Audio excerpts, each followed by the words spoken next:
every kid my age from Florida that watched you grow up was like, you're right. You weren't just a model. And if you're just a model, then you're just a model. You were this multi-talented, multi-hyphenated like individual who was like volleyball.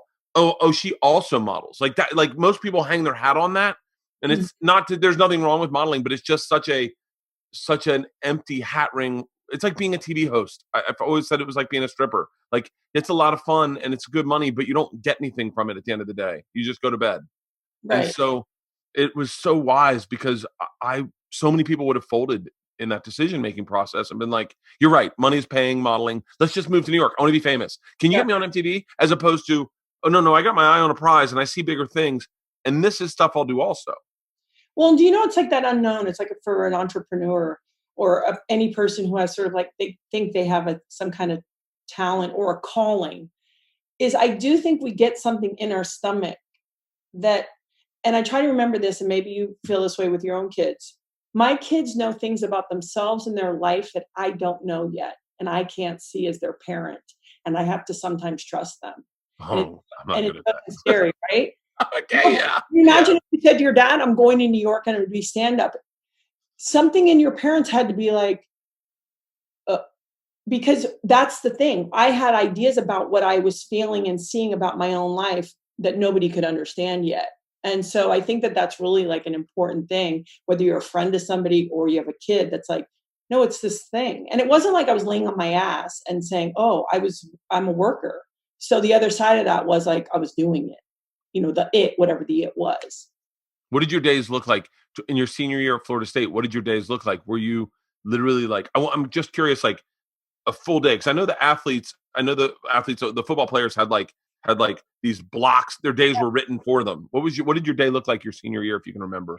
I mean, it's all the same. It's like you go, you've got your preseason because since our season starts in August, so we're there before everybody. Like with the football team, they're puking in garbage cans as we're running by in like the track or something. You see these guys, 250-pound guys throwing up in the garbage cans because it's 97 degrees out and everybody's doing their two-a-days. And you know, obviously it gets easier when you're older. As a freshman, you're just like, oh, I don't know about this amount of work. And then as senior, you're just like, oh, I know what this is about. You get through that. And then you start your season in classes and you're doing the same stuff every single person. We used to have to sign in. So my freshman and sophomore year, do you remember that biology freshman class that everyone had in the big hall? Yeah. Like with I don't know, like 1,000 people Yeah. literally, they taught on the projector. For us, we had to sign in because if you cut, you weren't playing.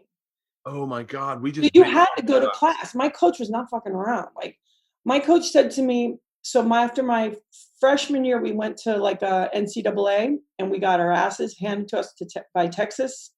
And we were flying back and we were in Atlanta because you always stopped in Atlanta before you got all the way home.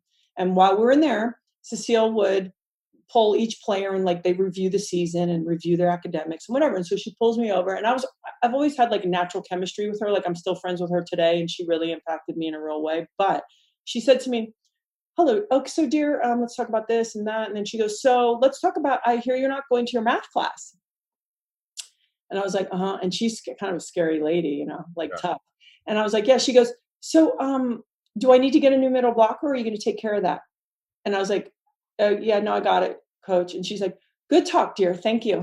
Okay, boom, you're out. So like they are watching you. And maybe other athletes had different, but volleyball, they're like, no, you're going to class. So my senior year, you're going to class. And I had already been working and been in the real world. So I was like really in a weird space.